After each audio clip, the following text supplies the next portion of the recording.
Hello everyone, it's Dylan from Yu-Gi-Oh! Everything, and welcome back to another Yu-Gi-Oh! Video. So we got new aces for the four main characters of Yu-Gi-Oh! Go Rush, that being Udius, Yuhi, Yuumu, and Manabu, and boy oh boy are these aces absolutely incredible looking. Yuumu's even being a Red Eyes Black Dragon reference, which you know has gotten me very excited. I am super excited to see these cards animated in Yu-Gi-Oh! Go Rush. The first core has just come to an end with the Udius versus Zuijo duel, and I'm sure all four of these monsters will be shown off in the next 13 episodes. And so we are just going to get right into it. These are the ace cards for the Go Rush Psycho battle decks, so you can see kind of the pack art as well, or the case art, if you will. And if you're a big fan of any of these four characters, it's them posing with their new ace monsters, which is really, really cool.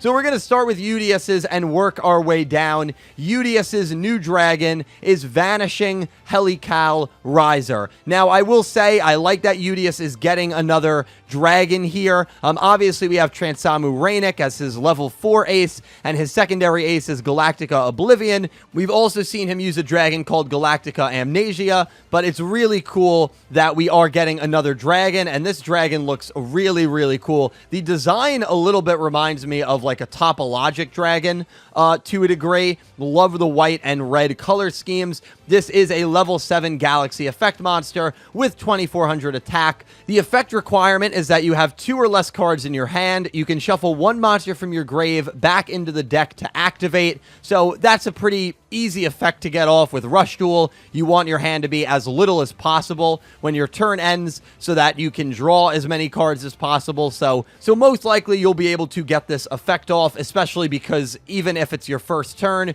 you're probably going to have to tribute monsters in order to get this card onto the field, so there should be a monster card in your grave. Now, the effect is that this card gains 200 attack until the end of the turn, so it goes to 2600, and if there is a face-up spell card on the field, you can draw one card. So I feel like that effect is alright. It's cool to draw another card, but with Rush Duels, I feel like draw power is not nearly as valuable as it is in the Master Duel game. What's fascinating about this is there needs to be a face-up spell card on the field. Continuous spells and equip spells are not in Yu-Gi-Oh! Rush Duel, so I wonder if Udius is going to get a field spell, or if he's going to get a card. A user in my community, X-Slayer, mentioned this. I think it's a genius idea. Maybe Swords of Revealing Light, which is technically not a continuous spell, will come to the game as a legend card. We know they like to do that. Import old cards into Rush Duels, make them legend cards. Swords of Revealing Light would be a face-up spell card, and it's not a continuous spell, so it could very well enter the Rush Duel game at some point. But an alright effect. I think the monster looks way cooler than the effect actually is. And a Helical Rising is when a celestial body first becomes visible above the eastern horizon at dawn, just before sunrise, so we're sticking with the space theme for the Galaxy type and for Udius's deck. Now for Yuhi's new ace monster. It is Joint Tech Toceratops, obviously a reference to a Triceratops, which is a dinosaur. It looks very similar, except it is a machine-like dinosaur-looking monster. It's got 1900 attack, 2500 defense, and the requirement is that if this card is in attack position, you can activate the effect. You toss one coin. If heads during this turn, this card gains 1500 attack, and your opponent cannot activate trap cards when this card declares an attack. So basically, you have a 3400 attack point beater, and your opponent is locked out of their back row as long as their back row is filled with traps. And if tails, change this card to face-up defense position. So really, not a bad effect at all, in my opinion. I think its attack value is pretty low for a level 7 monster, even in Rush Duels. But if you get the quote-unquote bad effect here, you're switching it to defense position, and that is a very tough defensive stat to get over in Yu-Gi-Oh! Rush Duel. So not a bad effect at all. I think out of all the aces, this is probably my least favorite one design-wise. But if you're into dinosaurs, if you're into tech, you'll probably enjoy it. I think the effect is pretty interesting, and I love gamble effects. The Yuumu ace is obviously my favorite monster of this set. Her main ace is Bluetooth Burst Dragon, which is obviously a reference towards Blue Eyes White Dragon. Well, now we have a Red Eyes Black Dragon reference, and that is in the form of Red Boot Boost Dragon, which is a level 7 Dark Dragon effect monster. Obviously looks very reminiscent of a Red Eyes monster, the same amount of attack as well, 2400. It does not have an effect requirement, and the effect reads, choose up to 7 dragon monsters in your graveyard. Inflict 100 damage to your opponent times the number of monsters chosen. Also, this card gains 100 attack times the number of monsters chosen. Then shuffle those chosen monsters back into the deck. So if you have 10 dragon monsters in your grave, you can inflict 1,000 points of damage, and you can get this monster to 3,400 attack. This is obviously a late game play. You do not want to summon this on your first or maybe even your second turn. Now, Yuumu does run a pure dragon deck, so I'm sure we are probably going to see this monster summoned in the show, maybe after she's lost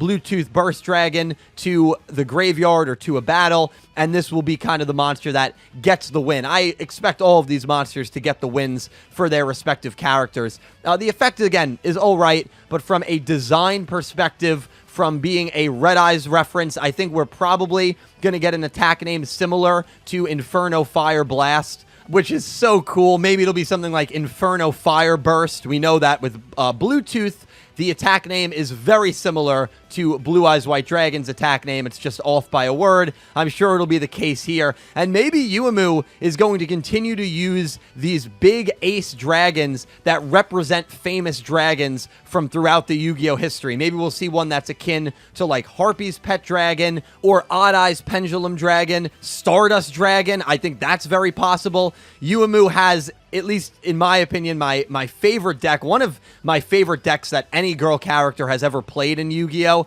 And she just continues to absolutely kill it with these monsters. Very excited to see Red Boot Boost Dragon show up in Yu-Gi-Oh! Go Rush. And then finally we have Manabu's Ace, which is a really cool looking dragon in the form of Analyze Phlogiston. Now, the card takes its name from phlogiston theory. I'm probably completely butchering that word. Blah, blah, blah. That's a little... I'm not going to read it, but there you go. It's a little convoluted for me. The requirement is that you can activate this by sending one spell or trap card from your hand to the grave. You choose 3 Pyro monsters in your graveyard whose total levels are the same as the total number of levels of level 8 or lower face-up attack position monsters your opponent controls, and shuffle them back into the deck. Then destroy all level 8 or lower face-up attack position monsters your opponent controls.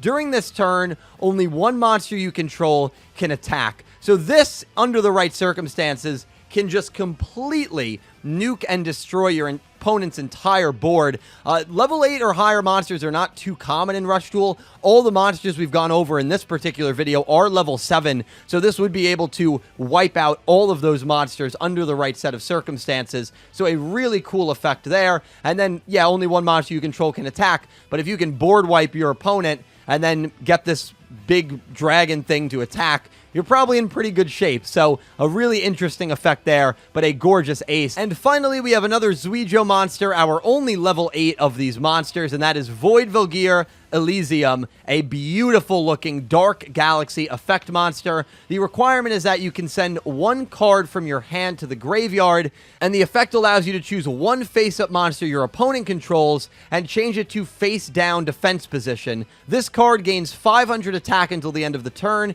If you send a monster to the graveyard for this effect's requirement, also, during this turn, this card cannot be destroyed by the effects of your opponent's trap cards. So we're seeing a bit of a theme here with Zuijo's deck. He loves boosting his monsters. This beautiful Galaxy Dragon has an effect that allows it to gain 500 attack, and you can flip one of your opponent's monsters to face down position.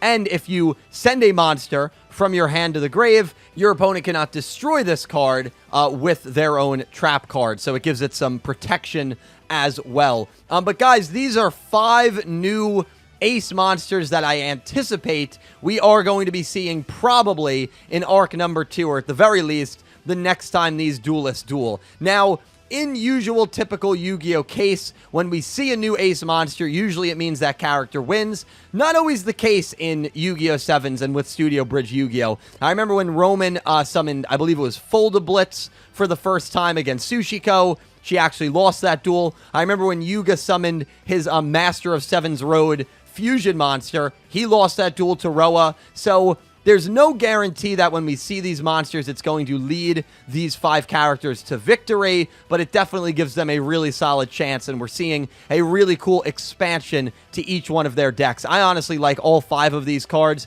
I think Yuhi's is probably my least favorite, but Yuhi's is definitely the most different because it's not a dragon, so I do give it a little bit of credit and props for not doing a dragon when dragons are very common, and I feel like it's a very easy way to hype people up when it comes to new monsters. But guys, let me know which ones you think are the best from a game perspective, and which ones you like the most from a design perspective, and which ones you are most excited to see down below in the comments section. Thank you all so much for watching. A special thank you to my Platinum tier patrons, Panther J, Blue Maiden 28, and Jarrett Bueller, and to my Diamond tier patrons, Jesse Wood and Latrell Smith, and to my Egyptian God tier patrons, Kakapakapoo and Sin Cloud. To everyone who supports me on Patreon, and to everyone who is a YouTube channel member, thank you so much. The extra support means the world to me, and it allows me to make videos on a semi-daily basis, and I am forever indebted to you guys. Seriously, thank you so much. And definitely check out my channel membership feature and my Patreon for some extra channel perks. And thank you guys all so much for watching. Please leave your thoughts down below in the comment section. Be sure to check out my channel for some more Yu-Gi-Oh! Anime content. And I hope you have an amazing day. Take care, guys.